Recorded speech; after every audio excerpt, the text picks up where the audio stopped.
Henry Huntington resisted the attention of biographers and declined to write his own autobiography, saying the library will tell the story. But what scholars hear from our material changes over time. I'm sure you're probably a little bit familiar with Lincoln's funeral, which becomes it's like this major national event when his corpse is transported basically throughout the North. But people will line up at the train stations in these small towns, and they'll wait for the railroad to come in, and then they will do the viewing, and they will mourn, and they will wait, and then they will stand, and they will stand not until they can no longer see the train. They will stand until they can no longer hear it. So I was taking an environmental history course through my graduate program at USC, and we were actually meeting at the Huntington Library in one of the classrooms, and I learned about this new methodology of sound studies. How do you tell a story about sound when there are no recorded sources is what made this project, partly what made this project so exciting for me. What words were they using? Were they using, eerie to describe a sensation they were having because of the sounds they were experiencing? How did they describe their ability to hear in the West? And there's this fantastic quote by Thomas Farnham from a rare book that I used at the Huntington, and he was an early Western explorer who went overland in 1841. And he says, the thing about the West is that the West opens the ear. And so they talk about it. And the Huntington has one of the richest collections of these overland travel accounts for the entire nation. Like, they are really at the Huntington. And so that's what I did, was I just pulled as many as I could. I talked with Peter Blodgett. Hey, Peter, which ones do you think would be good? He even took me back into some of the back room areas to look at things in boxes. Sarah brought to a source that some people, both lay people and scholars in Western history, might once have considered to be exhausted. What, you're going to talk about the overland migration again? Nobody wants to hear anything about that. And yet Sarah brought to it open eyes and a thoughtful intellect, and came to an understanding of an entirely unexpected source of insight, namely this concept of sonic conquest. So the article, Like a Roaring Lion, is really about the sonic interaction and violence that occurs between Euro-Americans, white Americans, and Native Americans on the plains and in the Great Basin during the time period when white Americans were traveling west on the overland trails. In her article, Like a Roaring Lion, Dr. Keyes references our J. Goldsborough Bruff material. Bruff was a cartographer and draftsman who, in 1849, formed the Washington City and California Mining Association.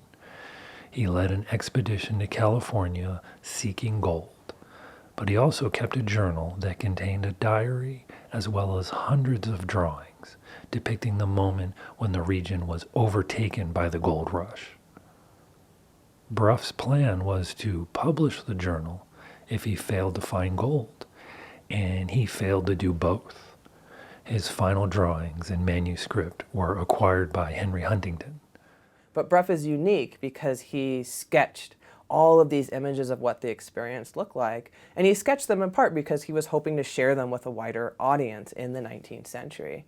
And so his pictures were really fantastic. There's this one incredibly evocative picture that's captioned "The Fate of Many," and it's his visual representation of a grave on the trail and what it's like for the immigrant's grave after the other wagon trains have moved on.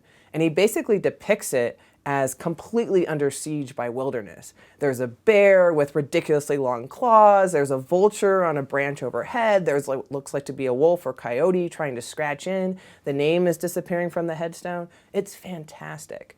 But it captures not only this visual picture, but it captures something that immigrants were always talking about leaving the dead behind. That they were leaving them not only in the wilderness, but in the sounds of the wilderness. That they would not hear those tolling bells of civilization, that they would be left to the howl of the wolf and things like that. And so that's why the Bruff papers were so fantastic, because they had both the text and these images that I could draw from. We have 260 plus drawings by Bruff. And these are just the so-called finished drawings, the completed artworks based on his field sketches. I don't know how many sketches there are because most of his field notebooks reside at Yale University. Bruff is trying to tell a story of hardship, but also in many ways a story of ultimate triumph. That this was this great, and he was part of a all-male company. So this was this great mass movement of masculine white men going through this trying experience where they might die or they might leave a friend behind on the plains whose grave could be attacked by wolves. But he's not thinking about it in the terms of the conquest, which is a part of this migration, and the fact that these white Americans on the trail are not only suffering, but they're also imposing sort of violence and suffering on Native Americans. That's not really part of how Bruff envisions what's going on. And what I saw in how he was talking about, death on the plains, but also sound specifically, is that when whites are talking about this suffering in the soundscape and how they're disoriented, it's also a tale that's helping them to sort of build a narrative about the trauma of whites in this land and then to also claim space. This westward expansion sounded to Native Americans very much like a military assault. So when we think about these wagon trains, particularly in the year that Bruff traveled, 1849, it's very crowded. So contemporaries who were on this trail described it not as a trail, but as a highway that they likened to the crowded streets of urban New York, right? The major urban center of the US in the 19th century. So this is a very, very loud migration. And you can have very, very large wagon trains that might be stretched out over a few miles. And so if you're a Native American, you're standing at a specific point, the sound of one wagon train can basically take hours to pass you.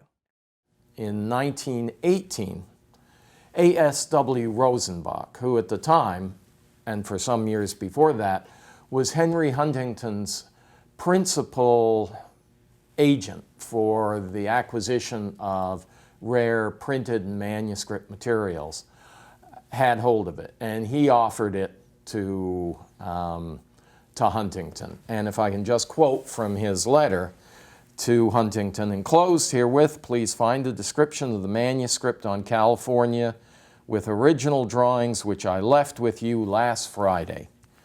This is the most monumental work on California in existence, and no library, public or private, contains anything to be compared with it.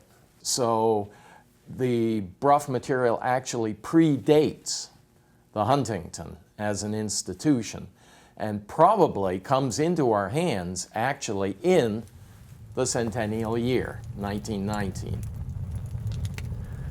In the 100 years since our founding, we've continued Henry Huntington's mission to acquire material for the library that gets as close to the historical moment as possible, preserving source material so that it continues to speak for itself for every new generation of scholars.